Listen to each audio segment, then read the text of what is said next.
Hair we discuss the press information bureau important news. तो आज 14 अगस्त की न्यूज़ देखेंगे कि क्या क्या इम्पोर्टेंट थी। So let's start. Our first topic is Addu atoll. Addu atoll कहाँ पर है? अद्दू एटॉल अपनी न्यूज़ में इसलिए था क्योंकि इंडिया और मालदीव ने कॉन्ट्रैक्ट साइन किया है 5 इको टूरिज्म जोन डेवलप करने के लिए अद्दू एटॉल आइसलैंड पे। ठीक है, अद्दू एटॉल आइसलैंड में $5 मिलियन की ग्रांट देगा India. I think you all know what is the difference between the grant and loan. Okay, India और Maldives today signs a contract for development of 5 eco tourism zone in Addu atoll of island. ठीक है, अद्दू atoll कहाँ पर है? Indonesia के south में है।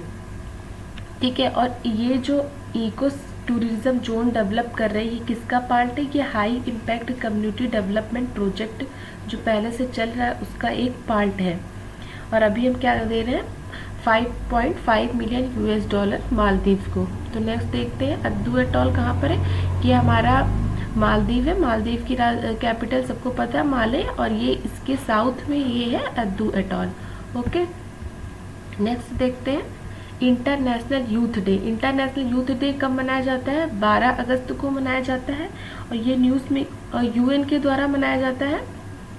ठीक है, इंटरनेशनल यूथ डे यूएन के द्वारा मनाया जाता है 12 अगस्त को। ये अभी 12 अगस्त को मनाया गया। इसकी थीम इस बार की क्या थी? इसकी थीम थी 2020 की engagement for global action. Engagement for global action. तो थीम पूछा जाता है कभी कभी एग्जाम में, तो थीम देख लेंगे, youth engagement for global action. और इसमें यूथ से रिलेटेड कई सारे ऑर्गेनाइजेशन अलग अलग बहुत सारी चीज़ें पब्लिश करते हैं, जैसे यूथ एंड कोविड-19 इम्पैक्ट ऑन जॉब, ये इंटरनेशनल लेबर ऑर्गेनाइजेशन ने रिलीज़ किया था। उसके बाद World Programme of Action for Youth, ये यूनाइटेड नेशन जनरल असेंबली का था। वर्ल्ड यूथ रिपोर्ट जो है वो youth social entrepreneurship and the 2030 agenda, ये United Department of Economy and Social Affair के द्वारा रिलीज़ किया जाता है। तो अगर हमें यूथ के ऊपर कभी कुछ लिखना हुआ तो 3-4 पॉइंट हम लिख सकते हैं कि कौन सी रिपोर्ट कौन निकालता है। जैसे एक निकलती 31 डे ऑफ यूथ, तो ये सोशल मीडिया एक कैंपेन है 31 डे ऑफ यूथ, ये यूएन के द्वारा निकाली जाती है। ठीक है, next mega lab. Mega lab क्यों न्यूज़ में? क्योंकि अभी CSIR ने डेवलप किया है, डेवलप कर ही रहे हैं अभी मेगा लैब को, कोविड-19 को की टेस्टिंग को रैम्प अप करने के लिए।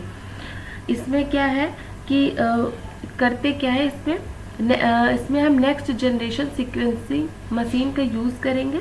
और इसमें होता क्या है, जो वायरस के जीनोम के पर्टिकुलर सेक्शन को चेक किया जाता है, ये RT-PCR में, जो कि अभी टेस्ट जो चल रहा है reverse transcription polymerase chain reaction. तो इसमें क्या होता है, हम उसके पर्टिकुलर सेक्शन को टेस्ट करते हैं, वायरस के जीनोम के पर्टिकुलर सेक्शन को टेस्ट किया जाता है। बट मेगा लैब में जो ये हम नेक्स्ट जनरेशन सीक्वेंसिंग मेथड का यूज़ करेंगे, इसमें क्या करेंगे, पूरे जीनोम को स्कैन करेंगे, जिससे क्या होगा कि एक्यूरेसी ज़्यादा बढ़ेगी, और एक टाइम पे हम 1500 से 3000 वायरल जीनोम की सीक्वेंसिंग कर सकेंगे। और पैरेलल जीनोम सीक्वेंसिंग को भी ये अलाउ करता है।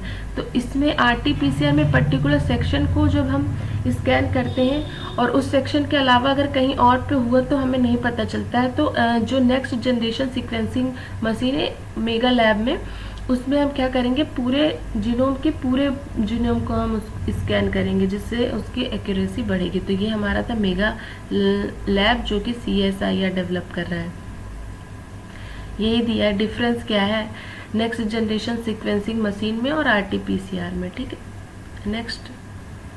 नेक्स्ट है ओसोवोग। ओसोवोग क्या है? One sun one world one grid. ये क्या है? Ministry of New and Renewable energy ने अभी इसे होल्ड पर रख दिया। ये प्रोजेक्ट हमारा पुराना है, इसे होल्ड पर अभी रख दिया है। इसमें होता है क्या है, एक देश से दूसरे देश को हम एनर्जी का ट्रांसफ़र करेंगे। ठीक है, तो Union Ministry of New and Renewable Energy had invited propose for developing a long term vision implementation plan road map and institution framework for implementing one sun one world one grid in May 2020। तो ये अभी hold पर रखा गया है, इसको develop करना था मई 2020 तक। द मंत्र was first given by Indian prime minister Narendra Modi in October 2018 while addressing the inaugural function of the second global RE Invest meeting of the Indian Ocean Rim Association and the first assembly of the International Solar Alliance। इसका जो concept है सबसे पहले दिया था नरेंद्र मोदी ने 2018 में दिया था, बट इसको जो मेन उन्होंने इसके ऊपर बात करी वो सेकेंड ग्लोबल RE इन्वेस्टमेंट की जो मीटिंग थी, जो IORM हमारा होता है इंडियन ओशन रिम एसोसिएशन, वो उसकी असेंबली में दिया था। ठीक है, उन्होंने कहा था कि we had a dream called one world one sun one grid, मतलब पूरा एक संसार हो, एक सन और एक कनेक्टिविटी। तो इस कनेक्टिविटी को बढ़ाने के लिए ये प्रोजेक्ट लॉन्च किया गया था। We can generate round the clock electricity from the sun as it set in one part of the world but rises in another part. The sun never sets for the entire earth. यहाँ पे ही बोला जाता है ना सन never sets, तो वही है कि हर कंट्री को कनेक्ट करने के लिए ये आपका one sun one world one grid है under the ministry of New and Renewable energy. Rest देखते हैं। नेक्स्ट है रमन। रमन क्या होता है? अभी हैदराबाद की एक स्टार्टअप है जिसका नाम है स्काई रूट एरोस्पेस। ठीक है, तो इसने एक अपर स्टेज रॉकेट इंजन का सफलतापूर्वक टेस्ट कंडक्ट किया है। ठीक है, तो उसी का नाम रखा गया है रमन। तो Raman Skyroot aerospace a city based startup has successfully test fired here its upper stage rocket engine, जिसका नाम रमन है। और इसमें होगा क्या कि रमन नाम क्यों रखा गया? क्योंकि हमें पता है कि जो हमारे CV रमन थे साइंटिस्ट, उनको नोबेल पुरस्कार मिला था, तो उनके नाम पे इसका नाम रमन रखा गया है। इसमें क्या है कि पहला 3D प्रिंटेड रॉकेट इंजन होगा जिसमें 100% 3D printed by propellant liquid rocket engine inject कराया जाएगा, और इसमें मूविंग पार्टिकल क्या होंगे, वो कम होंगे, जिसकी वजह से जो इनका वेट होगा वो भी कम होगा।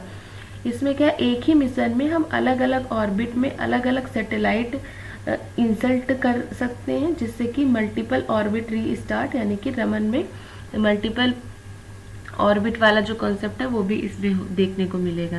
क्या करेंगे? एक ही मिशन में अलग अलग ऑर्बिट, जैसे ये ऑर्बिट है तो अलग अलग ऑर्बिट में अलग अलग सैटेलाइट इंसर्ट करा सकते हैं। ठीक है, तो ये हमारा रमन है। क्या ये है? अपर स्टेज रॉकेट इंजन है। नेक्स्ट ये है हमारा, ठीक है, founded by scientist of the ISRO Skyroot के द्वारा इंडिया का पहला privately build space launch vehicle है ये रमन। तो आज की न्यूज़ में इतना ही है। So thank you for listening and joining. Please do like and subscribe.